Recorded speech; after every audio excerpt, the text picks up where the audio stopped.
Здорово, ребят. Мы с утра пораньше сегодня с Мариной, с Дерсом решили ворваться в скейт-парк. Ничего нового, собственно. Все как обычно.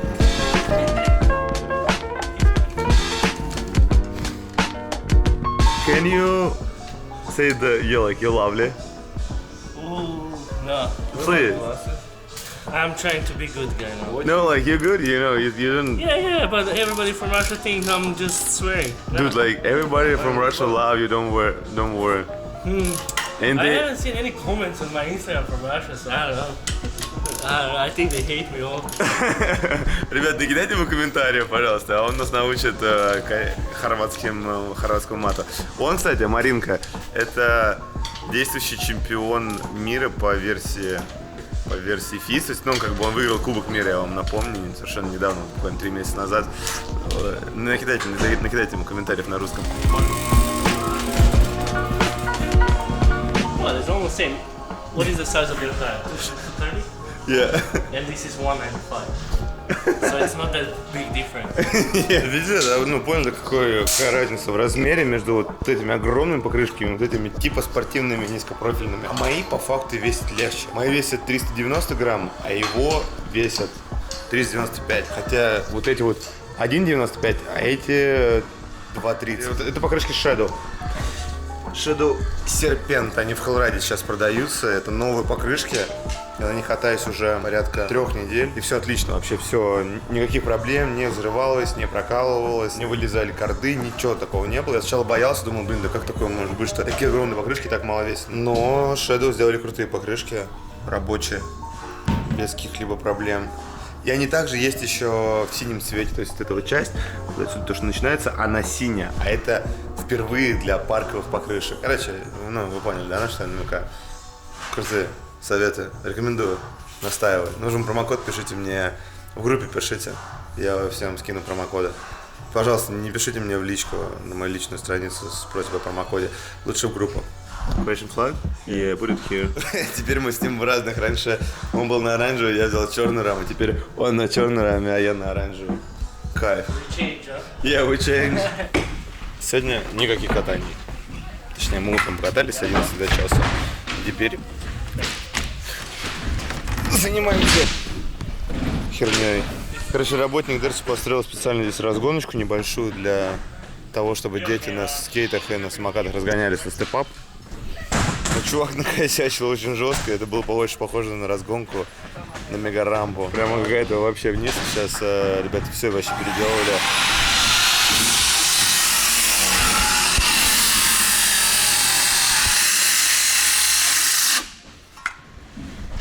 Все переделали, все это. Ирик им отважно помогал.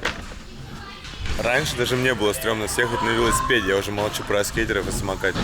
Ирик съехал, ну не, ну это можно съехать, но это бы стрёмно, она страшная была, не подходящий такой маленький кутерочек. Раз такой бесполезный день, не будет экшена, не будет катания, то я просто посижу, поотвечаю на ваши сообщения, которые вы оставили под видео, если конкретно, то... Второй эпизод, где скрестим пальцы. К примеру, Андрей Карков пишет, съездить к Неквесту в парк. Я бы с радостью, Ирик бы с радостью, он всего лишь в часе езды отсюда, но 4 дня назад его полностью разобрали. Больше нет этого скейт-парка. Неквест дал его в аренду какому-то другому человеку, а парк полностью был разобран под ноль. Гриша Гробовой хочет видеть Flare 2 VP. Я бы с радостью. Если мы доедем до Вудворда, то я, возможно, попробую, но в этом квотере это просто невозможно. Катайтесь в других парках, покажите уровень других райдеров. А здесь нет других парков. Здесь есть несколько открытых, совсем небольших, и там катаются в основном дети. Все, кто постарше, приезжают кататься сюда. Уровень здесь абсолютно обычный, я бы даже сказал, он ниже, чем в России. Ну вот именно в данном штате, в данном городе, в данном месте, где мы находимся. Есть дети, которые учатся кататься, то есть они там делают барспин на стол, там 360 пытаются. И сразу прошник, который просто приезжает и делает флип-дабл-вип через фанбокс. Но очень странное разделение. Вот что-то среднего я даже и не видел, честно говоря. Аквамарин. Стрит от первого лица. Фу, здесь нет стрита. Стрит мертв в этом городе. Что значит крутить вип в холостую? Только руками? Да, все верно, только руками. Это когда...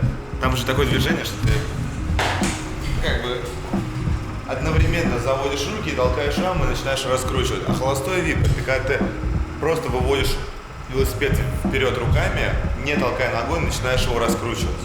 Это в народе называется холостой тейлвип. Павел Фетисов спросил Дерса, почему в последнее время у него колеса разного цвета. Мне кажется, на Альбисе просто не было ободов одного цвета в достатке, и ему пришлось забрать разные. Нет причин, я него спрашивал еще года 2 назад. Такой, человек, зачем ты делаешь? Да просто так, по приколу. Вадим Босс, Костя, скажи, плиз, какие настройки GoPro у тебя? Да, самые обычные, вообще супер вью, 1080, 100 кадров. Цвет GoPro. Ну это прям вот максимально, чтобы потом не геморроиться с картинкой, не красить, ничего. То есть вот так вот она кидается и готово. Съездите куда-нибудь в парк аттракционов, американские горки, там все дела. Я пытался снять... Здесь вообще в Америке есть очень большая Диснейленд, только считается еще круче. Это называется 7 флагов, Seven Flags. И меня не пустили туда с экшн-камерой. Сказали, что вообще невозможно, никак, забудьте. Ну, в общем, у меня не получилось ничего снять. Так что... это почти невозможно. Макс Пейн просит сыграть в Game of Bike со Спенсером Форсманом. Слушайте, он не умеет кататься почти. Но он крутой у себя на споте в Вудворде, где он катается каждый день. Вот он приехал сюда в парк, и он сделал 3 трюка за 5 часов. Он вообще очень слабый. Он блогер, он прям максимальный блогер. Очень много комментариев по поводу скейт-парков в регионах и так далее, и так далее. Если мой YouTube будет развиваться и расти, я обещаю строить скейт-парки. Если я буду этим зарабатывать деньги, так точно тогда буду строить скейт-парки. Это у меня получится. Я вообще не уверен, что к этому все придет, потому что мой YouTube-канал существует уже 9 месяцев, и на нем, как видите, 40 тысяч подписчиков, и на видосах по 13 тысяч просмотров. Он таким темпом вообще не разовьется. И активности особо от вас я не вижу, ребят. Вот если бы вы делали репост, там каждый раз скажете, давайте, чуваки, подписывайтесь на этого пацана, он там потом что-нибудь будет хорошее делать в жизни, может, скейт-парки будет строить, то да, а так что, такими темпами скейт-парков не будет. Разве что кикеры соберу и отправлю в регионы. Маленькие такие, почти вот такие вот. И рейлы можно еще в Колорадо закупиться в розыске, могут тоже отправлять. Алекс Плей. Костя, а в 13 лет кататься на BMX еще не поздно? В 13 лет я еще катался на скейтборде, только в 15 начал, так что я считаю, что в 13 это самое то. Мальчик начинает обрастать мышцами, превращается в мужчину, и самое время взять в руки BMX и начать крутить тейлвипы. Ну как, короче, не теряйся, хватай велик, иди катайся. Там магазинчика рядом DC или Vans нету, посмотреть бы, как у них и сколько стоит. Все то же самое, я был в магазинах разных, стоит примерно столько же, нет никакой разницы. Rider Channel пишет, я это, пожалуй, прочту с такой интонацией. Твои видео как порно, на одном дыхании смотришь. Ха-ха-ха. Ну ладно, рад слышать, наслаждайся. Только не пересердствуй. Plus BMX. Костя, дорого стоит бензин в Америке по сравнению с Россией? Как в перчатках ты катаешь? В перчатках я беру, одеваю и катаю. Без... Блин, я вопрос неправильно прочел. Все, Стёба мимо. И в каких перчатках ты катаешься? Я катаюсь в перчатках Fist. Это австралийская фирма. Ее пока нет в России, но скоро будет.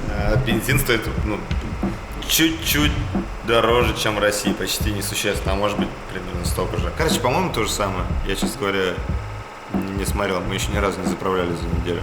И у нас еще больше половины бака, мы живем здесь прямо вот в соседнем дворе. Артем 789, Мак поел, а сам мнение по нему не сказал. Только Ирик что-то кивнул. Как так? Я забыл, наверное. Сорян. Макдональдс, по моему мнению, он почти такой же, только котлета чуть более соленая, а булка чуть больше сахара. Вы же знаете, да, что булочка из Макдональдса обжаривается в сахаре, чтобы не впитывать в себя соус. Так вот, здесь она, походу, обжаривается в двойной порции сахара. Но так, в принципе, то же самое. Вот именно Биг Мак не отличается. Шоу Озон. Привет, Костя. Сними, пожалуйста, видеообзор своей защиты. Посоветуй что-нибудь новичкам, что купить и так далее, и так далее. Короче, смотри, быстрый обзор. Это колено Fuse. Модель, хрен его знает, называется. Да, вот это точно, да, это она, это хрен его знает. Она мягкая, без пластика внутри. Здесь просто какая-то мягкая хрень, которая должна защищать твое колено. Вроде защищает. Моя голень — это вообще что-то, с чем-то приготовились? Вы готовы? Окей, вот. Вот это защита моей голени. Раньше я в таких же наколенниках катался, но потом я решил, что все-таки нужно позволить себе падать, нужно позволить себе пробовать какие-нибудь трюки. Я взял фьюз. Голеностопчики у меня еще, это вот это. Space Brace, они стоят безумных денег в Америке, по-моему, что-то около 100 баксов, то есть это 7 тысяч рублей. В России их нету и не будет, никто их не будет покупать за 7 тысяч рублей, поэтому ищите другие голеностопы. Если я увижу какие-нибудь хорошие, я вам посоветую обязательно. В принципе, это мой вам совет, писать мне, просить промокод, потом с этим промокодом заходить на Hellride и покупать там защиту фьюз. Лучше нет, к сожалению. Brogan Simmons. Давай байк с Гард-Рейнольдсом. Сейчас я ему наберу, секундочку. Он сейчас возьмет первый же самолет из Сан-Диего, полетит 6 часов, прилетит в парк, чтобы сыграть со мной в Game of Bike. Да, конечно, значит, сейчас, секундочку. Собственно, на этом все. Я ответил на все вопросики, на которых было очень много таких вот штук. Если вам все понравилось, то сообщите об этом мне обязательно, поставив палец вверх. Если вы еще не подписаны, то подписывайтесь. Я надеюсь, вас не сильно бесил кондиционер, который работает сзади. Этот звук, возможно, раздражал. Не знаю, слышно его или нет. Ну, простите. Я, конечно, мог выйти на улицу, отморозить яйца, потому что там опять минусовая температура. Но я остался здесь. Это самое тихое место в скейт-парке. Здесь везде шумно, везде громко, везде отвратительно.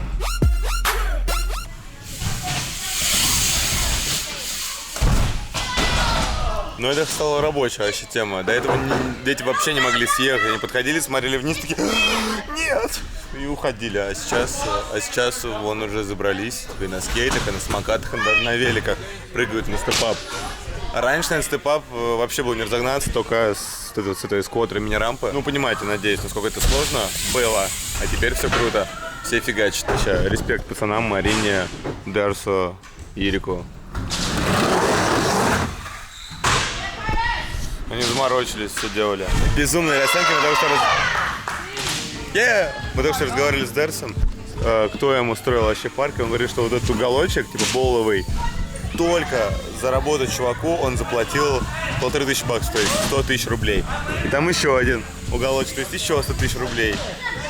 Это просто за работу, без материала, без всего. Просто за то, что человек приехал сюда и это сделал.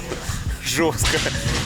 Хочется, такой уголочек построить за 100 тысяч рублей. И огромный респект вам, ребята, за вашу активность. Реально интересные вопросы. Я буду рад, если смог вам чем-то помочь. В общем, always welcome. И вам спасибо.